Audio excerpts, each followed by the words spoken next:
જય હિન્દ દોસ્તો, welcome to digital શાળા. દોસ્તો, આજે આપણે આવેલા છીએ મેકિંગ ડોક્ટર ઓર્ગેનાઇઝેશન, જે કે પાલનપુરની અંદર આવેલું છે, જેની મુખ્ય બ્રાન્ચ છે અમદાવાદની અંદર છે અને આ પાલનપુરની અંદર છેલ્લા 1 વર્ષથી કાર્યરત છે. આજે આપણી સાથે છે અખ્તર ખાન સર, જે અહીંયાના હેડ છે અને આપણને વિદેશમાં એમબીબીએસ વિશે અને ભારતની અંદર પણ અલગ અલગ જગ્યાએ એમબીબીએસ વિશે સંપૂર્ણ માહિતી આપશે. તો એના વિશે આજે ચર્ચા કરીશું સાહેબ સાથે. તો ચાલો આજનો વિડીયો શરૂ કરીએ. તો સર, સૌથી પહેલાં તો તમારા મેકિંગ ડોક્ટર ઓર્ગેનાઇઝેશન વિશે મને અને વિદ્યાર્થીઓને માહિતી આપો. Okay, good afternoon. Myself Akhtar Khan from Making Doctors Organization. અમારી જે કન્સલ્ટન્સી છે મેકિંગ ડોક્ટર્સ ઓર્ગેનાઇઝેશન છેલ્લા 16 વર્ષથી ચાલે છે અને એની માર્ગદર્શન હેઠળ લગભગ અત્યારે હજુ સુધીમાં 4000 જેટલા વિદ્યાર્થીઓ રિસેન્ટલી ફોરેન કન્ટ્રીઝના અંદર મેડિકલનો અભ્યાસ કરી રહ્યા છે અને ઘણા એવા વિદ્યાર્થીઓ છે કે જેમને પોતાનું ડૉક્ટર બનવાનું સ્વપ્ન પૂરું કર્યું છે. મતલબ કોઈ પણ સ્ટુડન્ટને કંઈ પણ કેરિયર અંગે માર્ગદર્શન ઇન્ડિયા અને એબ્રોડ ખાતે કંઈ પણ ચોઇસ ફિલિંગ છે કે કોલેજ, યુનિવર્સિટી ફીસ, કોલેજ જે પણ માહિતી જોઈએ એ અમે ફ્રીમાં પ્રોવાઈડ કરીએ છીએ. તો સર, મારો પહેલો પ્રશ્ન તો એ જ છે કે ઘણા વિદ્યાર્થીઓ છે જે ગુજરાતની અંદર અથવા અભ્યાસ કરતા હશે તો એમને નીટની અંદર ઓછા માર્ક્સ આવેલા હશે, તો ગુજરાતની અંદર મેડિકલ કોલેજની અંદર કે ભારતની અંદર એમને એડમિશન નહીં મળતું હોય એટલે વિચારતા હશે કે આપણે વિદેશમાં જઈને એમબીબીએસ કરીએ. તો નીટની અંદર જે વિદ્યાર્થીને ઓછા માર્ક્સ આવેલા છે તો એને એમબીબીએસ કરવા માટે ઓપ્શન કયા કયા છે, એના વિશે થોડી માહિતી આપો. જો આપણને દરેકને ખ્યાલ છે કે વિદ્યાર્થી નીટ એના માટે જ આપે છે કે એમનું ડ્રીમ હોય છે મેડિકલ ફિલ્ડમાં જવાનું. બટ ઘણી વખતે કેવું હોય છે કે આપણે જોઈએ છે કે એક બાજુ ગવર્મેન્ટની સીટો કેટલી છે અને નીટના ફોર્મ કેટલા ભરાય છે, એટલે શું થાય છે કે every year cut off merit ઊંચું જતું હોય છે અને અમુક વિદ્યાર્થીઓ કોઈ ડ્રોપ લઈ લે છે તો કોઈ ફિલ્ડ જ ચેન્જ કરી નાખે છે અને પછી એન્ડ ઓફ ધ ડે 5 વર્ષ પછી એમને રિયલાઇઝ થાય છે, રિગ્રેટ થાય છે કે મેં મારા 5 વર્ષ ક્યાં વેડફી દીધા. તો કેવું છે કે હવે એવું નથી કે તમે ઇન્ડિયામાં એમબીબીએસ કરો કે વિદેશમાં એમબીબીએસ કરો કે તમારા માટે કોઈ એક્ઝામ બધી અલગ અલગ છે, એવું છે જ નહીં. હવે જે સ્ટુડન્ટ્સ ઇન્ડિયામાં બી એમબીબીએસ કરશે યા ફોરેનમાં કરે, એમબીબીએસ પોતાનું ગમે ત્યાંથી પટાવે, બટ એ વિદ્યાર્થી જ્યારે એમબીબીએસ એમનું પતશે ત્યારે બંને જ Indian medical students and foreign medical students બંનેને નેક્સ્ટની એક્ઝામ આપવાની રહેશે લાયસન્સની. અને જો એ લોકોનો ડ્રીમ છે વિદેશ જવાનો, વિદેશમાં જઈને એમબીબીએસની સ્ટડી મેડિકલ અભ્યાસ કરવાનો, તો એના માટે મિનિમમ ક્વોલિફાઈ માર્ક્સ જોઈએ નીટની અંદર. નીટમાં પાસ થવું જરૂરી છે. અને ગુજરાત બોર્ડની અંદર ગુજરાતના વિદ્યાર્થીઓ છે તો એમને કેટલા ટકા જોઈશે કે ગુજરાત બોર્ડ? એમને સૌથી પહેલાં તો ગુજરાત બોર્ડનું રિઝલ્ટ આવે એટલે ચેક કરી લેવું કે તમારું ફિઝિક્સ, કેમેસ્ટ્રી, બાયોલોજી થિયરી અને ફિઝિક્સ, કેમેસ્ટ્રી, બાયોલોજી પ્રેક્ટિકલના માર્ક્સ કેટલા થાય છે. જો એ જનરલ કેટેગરીમાં આવતો હોય તો એમને 450 માંથી 225 માર્ક્સ થવા જોઈએ અને જો કદાચ એસસી, એસટી, ઓબીસીમાં આવતા હોય તો 450 માંથી 181 માર્ક્સ થવા જોઈએ, કમ્પલસરી છે. બરાબર છે. તો બાકી હવે જે વિદ્યાર્થી છે એને મન બનાવી લીધું છે કે હવે વિદેશમાં જઈને એમબીબીએસ નો અભ્યાસ કરવો છે, તો એના માટે વિદેશમાં એમબીબીએસ કરવા માટેનો ખર્ચ કેટલો આવશે, અલગ અલગ જે બી ખર્ચ હશે એ કેટલો ઓછા થશે અને એના માટે કઈ કઈ પ્રોસેસ કરવાની રહેશે વિદ્યાર્થીએ? વિદેશ મેડિકલ અભ્યાસ માટે જે ખર્ચની તમે વાત કરો છો તો એના માટે તો શું છે કે ડિપેન્ડ કરે છે કન્ટ્રી અને યુનિવર્સિટી. તમે કઈ કન્ટ્રીમાં જાઓ છો, કઈ યુનિવર્સિટી પસંદ કરો છો. બટ રિસેન્ટલી અમારી જોડેથી એવરી યર 200 થી 250 સ્ટુડન્ટ જે છે ને એવરી યર ફોરેન મેડિકલ અભ્યાસ કરવા જાય છે અને અત્યારે જે અમારા સૌથી વધારે જે સ્ટુડન્ટ્સ છે ને એ ઇંગુસ સ્ટેટ મેડિકલ યુનિવર્સિટીમાં જાય છે, જે રશિયન ગવર્મેન્ટ યુનિવર્સિટી છે, જેની ફીસ માત્ર વર્ષની 1,80,000 છે અને હોસ્ટેલની ફીસ છે 9,000 રૂપિયા. પહેલા વર્ષે 15,000 હોય છે અને બીજા વર્ષથી લઈને 6થા વર્ષ સુધી 9,000 રૂપિયાની ફીસ છે અને જમવાનું છે 85,000 રૂપિયા. એટલે આપણે જોઈએ ને તો મિનિમમ ફીસની અંદર બી વિદ્યાર્થી પોતાનું ડ્રીમ, પોતાનું ડૉક્ટર બનવાનું સ્વપ્ન કમ્પ્લીટ કરી શકે છે.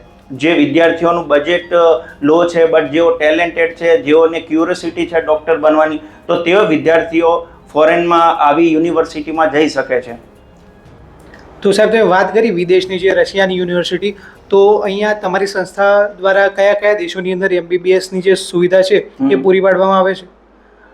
અમારી કન્સલ્ટન્સી દ્વારા અમે લોકો આપણે રશિયા છે, કઝાકિસ્તાન છે, કિર્ગિસ્તાન છે, જ્યોર્જિયા છે, ઉઝબેકિસ્તાન છે, સેન્ટ્રલ અમેરિકા છે, બાંગ્લાદેશ છે, વિવિધ કન્ટ્રીના અંદર અમે એમબીબીએસ કરવા સ્ટુડન્ટ્સને મોકલીએ છીએ. અને ઇવન આ કન્સલ્ટન્સીનો મેન જે કોન્સેપ્ટ છે એ કેવું છે કે અમે સ્ટુડન્ટ્સને એકલા નથી મૂકતા, અમે સ્ટુડન્ટના સાથે જઈએ છીએ, જેટલા બી સ્ટુડન્ટ્સ હોય છે ને એમની સાથે અમે જાતે ફોરેન કન્ટ્રીઝના અંદર જઈએ છીએ, ત્યાં 15 દિવસ રોકાઈએ છીએ, ત્યાં એમનું લોકલ બેંક એકાઉન્ટ છે, સિમ કાર્ડ છે, સિટી કેમ્પસ ટૂર જે બધું ટોટલી છે જગ્યા બતાવી અને અહીંયા આ વસ્તુ મળે છે.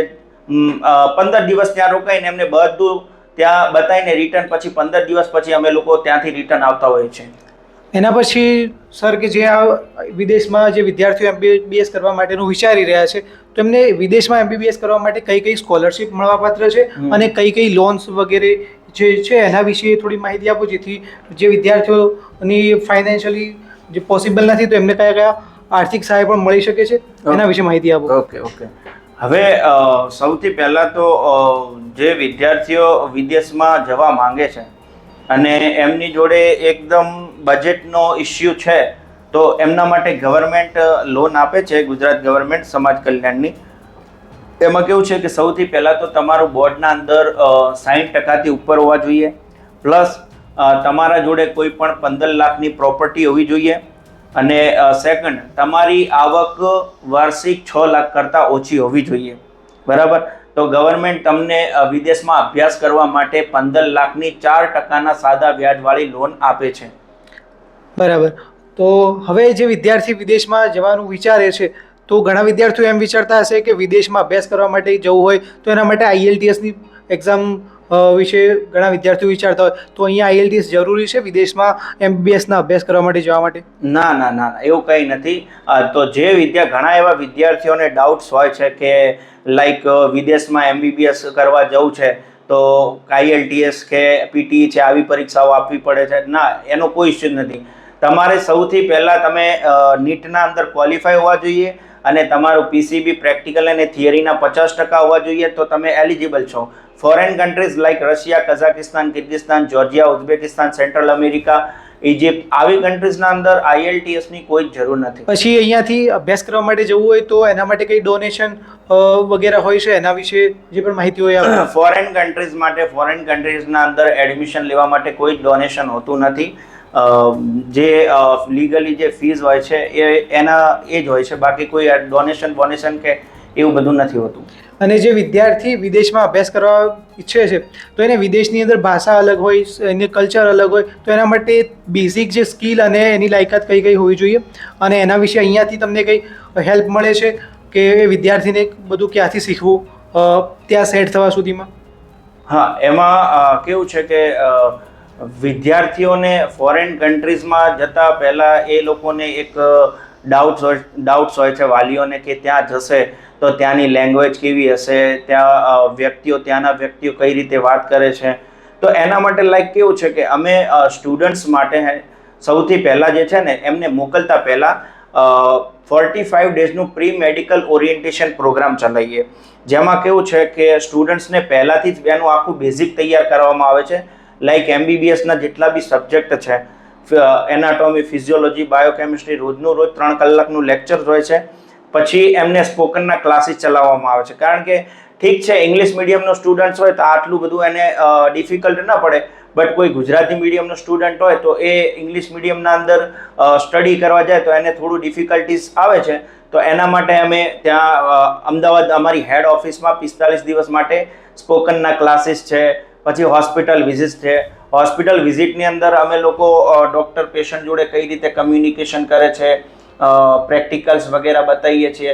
તો ઇવન શું થાય છે કે સ્ટુડન્ટ્સના અંદર જે ડર હોય છે ને, ફોબિયા, કે જે આપણે પ્રેક્ટિકલ્સ જોઈને કે અમુક સ્ટુડન્ટ્સ ગભરાઈ જતા હોય છે, એમની સામે અચાનક પ્રેક્ટિકલ આવે એટલે તો શું હોય કે એને ખ્યાલ આવે કે ઇન ફ્યુચર મારે આ ફિલ્ડના અંદર વર્ક કરવાનું હોય છે. તો અમે લોકો અમારી કન્સલ્ટન્સીનું કાર્ય એવું જ છે કે અમે લોકો સ્ટુડન્ટ્સને તૈયાર કરીએ અને પછી જ મોકલીએ. બરાબર. તો હવે આ તમારી જે પ્રી મેડિકલ ઓરિએન્ટેશન પ્રોગ્રામ છે તો એની ફીસ કેટલી છે અને કોણ કોણ વિદ્યાર્થીઓ એના માટે એલિજિબલ છે અને એના માટે શું પ્રોસેસ કરવાની હોય અહીંયા તમારી સાથે જોડાવવું હોય તો? ઓકે, હા. તો પ્રી મેડિકલ જે અમારી પ્રી મેડિકલ ઓરિએન્ટેશન પ્રોગ્રામની જે બેચ છે એ ટોટલી ફ્રી ઓફ કોસ્ટ છે, એની કોઈ જ ફીસ નથી. જો તમે લોકો જોડાવા માંગતા હો તો તમે આજે જ મને જે હું નંબર પ્રોવાઈડ કરીશ સ્ક્રીન પર એના પર મને વોટ્સઅપ કરજો, તો હું તમને એક પ્રી મેડિકલ ઓરિએન્ટેશન પ્રોગ્રામમાં રજિસ્ટ્રેશન કરવા માટે હું લિંક મોકલીશ. એ લિંક પર તમારે તમારી ડિટેલ્સ ભરવાની છે અને એક્સપેક્ટેડ જે તમારું જે નીટનો સ્કોર છે એ નાખવાનો છે અને રજિસ્ટ્રેશન કરી સબમિટ કરી અને મને ખાલી જણાવી દેજો કે તમે રજિસ્ટ્રેશન કરી લીધું છે. તો જો તમે રજિસ્ટ્રેશન કરેલ નહીં હોય તો તમે પ્રી મેડિકલ ઓરિએન્ટેશન પ્રોગ્રામમાં બેસી શકશો નહીં. અને પ્રી મેડિકલ ઓરિએન્ટેશન પ્રોગ્રામનું રજિસ્ટ્રેશન અને એનું જે કોચિંગ એ ફ્રી જ છે, એની કોઈ ફીસ નથી. તો સર, તમે તમારા પ્રી મેડિકલ ઓરિએન્ટેશન પ્રોગ્રામ વિશે માહિતી આપી, પણ એના સિવાય પણ ઘણા વિદ્યાર્થીઓને વિદેશમાં MBBS વિશે કે MBBS એક સબ્જેક્ટ વિશે એમને ડાઉટ ઘણા બધા હોય કે શું કરવું શું ના કરવું, કયા ડોક્યુમેન્ટ જોઈએ, ફી વિશે કે ડોક્યુમેન્ટેશન, લોન, આ બધા ઘણા બધા ડાઉટ દરેક વિદ્યાર્થી અને વાલીને થતા હોય છે. તો એને તમારી સાથે સંપર્ક કરવો હોય તો એ સંપર્ક કઈ રીતે કરી શકે, તમારી કન્સલ્ટન્સી ફી શું છે કે એના વિશે તમારો સંપર્ક કઈ રીતે કરી શકે, આ કંઈક માહિતી હોય તો તમે દરેક વિદ્યાર્થીને જણાવો. જે વિદ્યાર્થીઓને ડાઉટ્સ હોય અને કોઈ પણ ક્વેશ્ચન હોય લાઈક મેડિકલ અને પેરામેડિકલ ફિલ્ડ વિશે, યુનિવર્સિટીઝ વિશે, ફીસ વિશે, સ્કોલરશિપ છે, લોન છે, એના વિશે કંઈ પણ ડાઉટ્સ હોય, ક્વેશ્ચન હોય, વિદેશમાં મેડિકલ અભ્યાસ વિશે બી જાણકારી મેળવવી હોય તો અમારી કંપનીની તમે મુલાકાત લઈ શકો છો. મુલાકાત માટેનો કોઈ પણ ચાર્જ નથી, ફ્રી ઓફ છે. તમે ગમે ત્યારે આવી શકો છો. અમારી ઓફિસનો જે ટાઈમિંગ છે, અમદાવાદ બી અમારી ઓફિસ છે, હેડ ઓફિસ છે, પાલનપુરમાં બી છે. તમે અમદાવાદના હો તો અમદાવાદ બી મુલાકાત લઈ શકો છો, થલતેજ ગુરુકુળ મંદિર સામે. અને આપણે અહીંયા જે પાલનપુરમાં જે છે એ કીર્તિસ્તંભ જોડે સંજય ધારાણી હોસ્પિટલની સામે જ આપણી પાતાળેશ્વર કોમ્પ્લેક્સમાં 3જા ફ્લોર પર આપણી ઓફિસ છે. અને અવશ્ય તમે મુલાકાત લઈ શકો છો, એની કોઈ જ ફીસ નથી અને ફ્રી ઓફ તમે ગાઈડન્સ મેળવી શકો છો. મિત્રો, આ બંને જે ઓફિસીસનું જે પણ એડ્રેસ છે એનું ગૂગલ મેપનું જે પણ લિંક છે એ ડિસ્ક્રિપ્શન બોક્સની અંદર અટેચ કરેલી છે. તો તમે બેઝિઝક જઈ અને ત્યાં જઈ અને તમારા જે પણ ડાઉટ છે સોલ્વ કરાવી શકો છો. કોઈ પણ પ્રકારની ફી છે નહીં, તો અવશ્ય ત્યાં જઈને તમારા જે પણ ડાઉટ છે એને સોલ્વ કરાવજો. તો દોસ્તો, આ વિડીયોની અંદર આપણે વિદેશમાં MBBS અભ્યાસ વિશે સંપૂર્ણ માહિતી મેળવી સર જોડેથી. આઈ હોપ, હું આશા રાખું છું કે તમને આ વિડીયોની અંદર તમારા જે પણ ડાઉટ હતા એ સોલ્વ થયા હશે. અથવા હજુ પણ તમને કોઈ પણ ડાઉટ હોય તો તમે કમેન્ટ બોક્સની અંદર લખી શકો છો. આપણે સર જોડે વાત કરીને ફરીથી તમારા ડાઉટ સોલ્વ કરવાનો પૂરેપૂરો પ્રયત્ન કરીશું. તો આ વિડીયોની અંદર જે પણ વાતોનો મેન્શન કર્યો એની લિંક તમને ડિસ્ક્રિપ્શન બોક્સની અંદર મળી જશે. તમે સરનો સંપર્ક કરી શકો છો, મારો પણ સંપર્ક કરી શકો છો અને દરેક માહિતી તમને ડિસ્ક્રિપ્શન બોક્સની અંદર મળી જશે. તો અચૂકથી તમે ડિસ્ક્રિપ્શન બોક્સની અંદર જે પણ માહિતી આપેલી છે એને એકવાર ચેકઆઉટ કરી દેજો. આ વિડીયો તમને પસંદ આવ્યો હોય તો તમારા મિત્રોને શેર કરજો, જેથી એમને પણ હેલ્પફુલ બને. અને વાલીના ગ્રુપ્સની અંદર કે જે પણ વિદ્યાર્થીઓ MBBS કરવા માગે છે અથવા આના વિશે માહિતી મેળવવા માગે છે તો દરેક વિદ્યાર્થીને આ વિડીયો ઉપયોગી બની શકે છે. તો એને શેર કરજો. ફરી મળીએ નવા વિડીયો સાથે. ત્યાર સુધી આવજો. જય હિન્દ, વંદે માતરમ.